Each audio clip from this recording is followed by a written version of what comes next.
Opal, better to plunge a dagger through my heart than to betray me to my worst enemy. Oh, honestly, so Tad knows we're working cheek by beak at the chicken shack. Who cares? I care. Well, you know, I was getting a little tired of sneaking in and out of that house anyway. It would have come out sooner or later. This is a public place, you know, and my son happens to have a passion for chicken fingers. Well, as of today, they're off the menu. Oh, if you're so ashamed. I am not ashamed. Yeah, well, then why do you care if Tad happens to come by here for a chicken fix?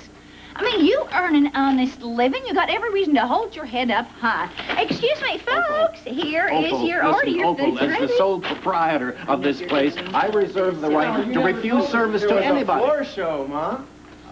I can see your meteoric rise to chickens hasn't helped your temper much there, PC. Who left the riffraff? Tad, honey, and Brooke, you know, maybe you would prefer to patronize our drive-thru. You know, well, someday you had a plane to catch. You're really going to have to give me the cook store. The place just looks nifty. And a pig's eye. There you go. Great idea. Good for business. Piggy fingers. So I assume you're here to gloat over how the mighty have fallen. Well, you just have to perform without an audience because I'm busy, got work to do. Well, why don't you take 5? Because there's something I want to say to you. Yeah, you just want to rub salt into the wounds. No, Palmer, come on. Hear Tad out. Oh, no, Tad always has to have the last laugh. Makes him feel like a big man, big shot. All right, then why don't you laugh this off? Palmer Cortland, I think you're a hell of a guy.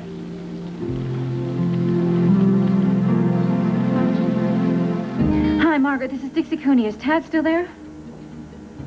Already? His plane doesn't leave for another hour. Oh, great. What is it? He's with Ted. They left for the airport early. Something about guns and customs. Listen, did they say that they were going straight there?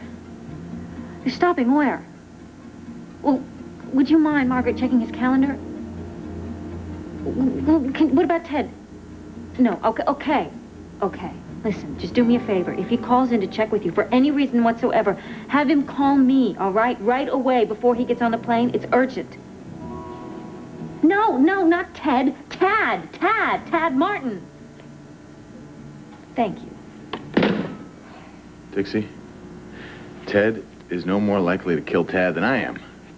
Even though it's a pretty tempting concept. Would you stop? Come on, she's upset. Yeah, well, what's the worst that can happen, huh? It's just going to be a chewing out. That's it. No big deal. You weren't here last night, Edmund. Things were said. What things? He said that nobody would ever forget this. That he owed me and Ted big time. That he would pay us back no matter what. That's it? That's not code. He meant that. Okay?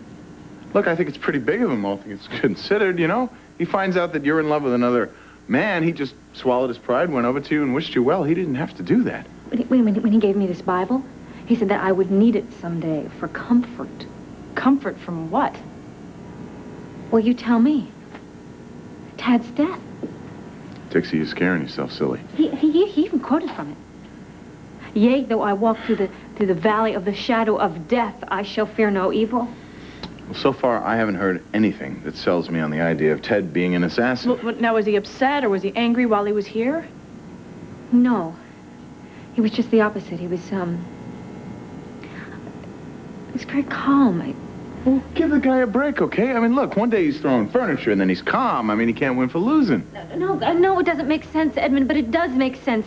Knowing Ted, it's understandable, all right? He said this was a once-in-a-lifetime trip. That we'd never forget it. Not just those two, but we would never forget it, all right? He's going to kill Tad. I know it. I have to warn Tad. Well, why don't you call the airport and have him paged? Don't encourage her.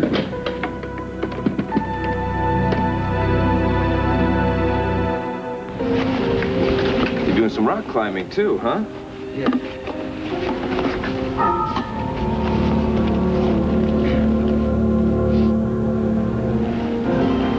Everything seems to be in order. It's some rifle you got there. Oh, yeah, it belonged to the man who raised me. He was a Marine. Uh-huh. He left it to me just after... He left it to me. You're going for the big game, huh? Is he any other kind? Here's your tags. Do me a favor. Take care of it. You got it. Happy hunting.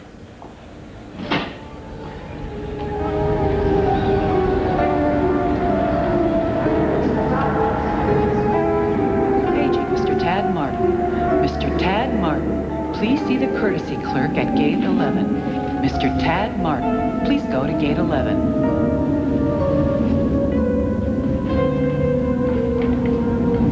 Excuse me. I'm Tad Martin. Oh, Mr. Martin, I have a message for you from a Dixie Cooney. She says it's quite urgent.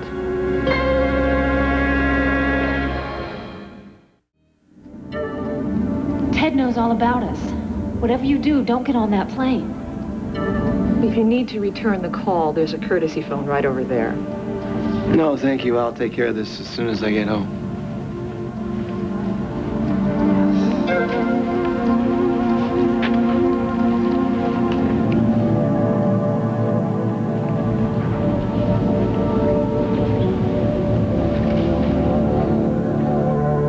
Where's Ted? Tad's not coming back. Tad's dead.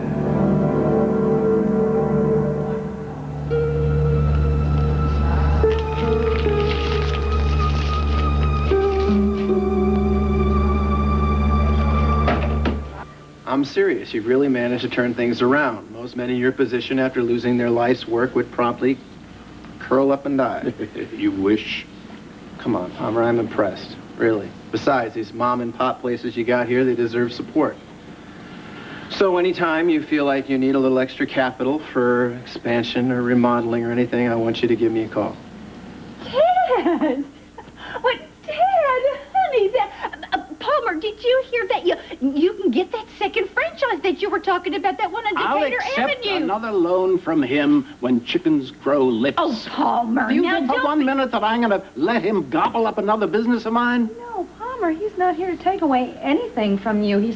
Tad is here to make A amends. legitimate offer, which Palmer turned down, which is his prerogative. So listen, if you'll excuse me, I got a plane to catch. So long, Mom. Well, I want you to know that I'm beholden to you forever and ever for what you did just now. You are a good son, you are. Hey, Ma, listen. Watch after him, okay? Make sure he doesn't work too hard. All right, I will. Now, you have a good trip and All take right. care of yourself, all right? I'll see you later back All at the right, ranch, honey. Bye-bye. Well, that is one of the finest young men that ever set foot on God's green earth. And you, Lovebug, Yes. are the world's biggest jerk.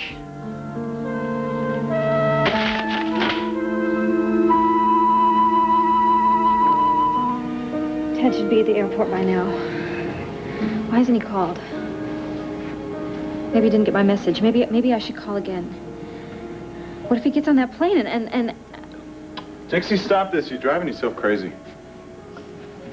Look, Dixie, let's look at this thing logically. Say Ted and Tad do have it out. What's the worst that could happen? one or both of them could end up dead.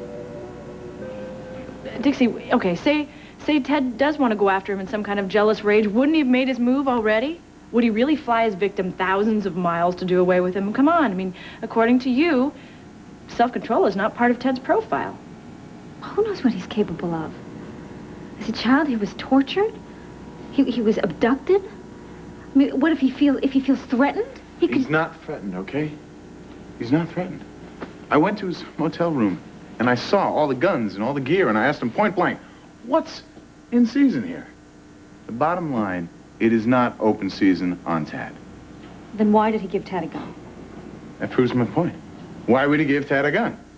He doesn't give his target a gun, okay? It doesn't make sense. No, I know it doesn't make sense, Edmund, but it makes sense, all right? I can't explain it. Tad's in danger, and I have to go. You know what? I think I'm just going to go to the airport. Marie, would you stay here and wait for Junior, all right, while I go? I won't be very long. You got it. You do whatever you have to do to ease your mind. Go ahead. Dixie, you're just going to make a fool of yourself. I don't care. I think he'll die when he sees it. You know, you and Tad have developed a pretty good relationship. True.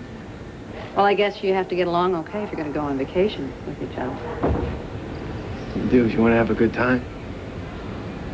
Are you and Tad really okay? I mean, you're not having any problems, trouble seeing eye to eye? I mean, if you are, maybe I could, do something to help out. I don't get it. What type of problems? Oh, I don't know.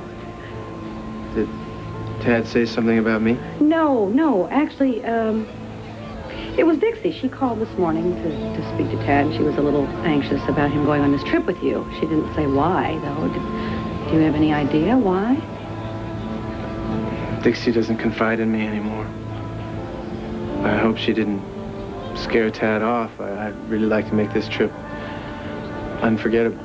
Oh, no, don't worry. He's really looking forward to getting away from it all. Good. That's good. Well, I have no idea what could be bothering Dixie. I've got everything taken care of. Now, I told you, Ted was planning to tell him on this trip, which is the right place for Tad to know, not from Dixie. So you're sure? You're absolutely positive that Ted is not going to get violent? I'm not a shrink, okay? I don't know. Maybe he'll go crazy at the drop of a hat. Maybe half of my friends would. Maybe I would. Don't you see what's going on here? Don't you see? Dixie's she's wigging out.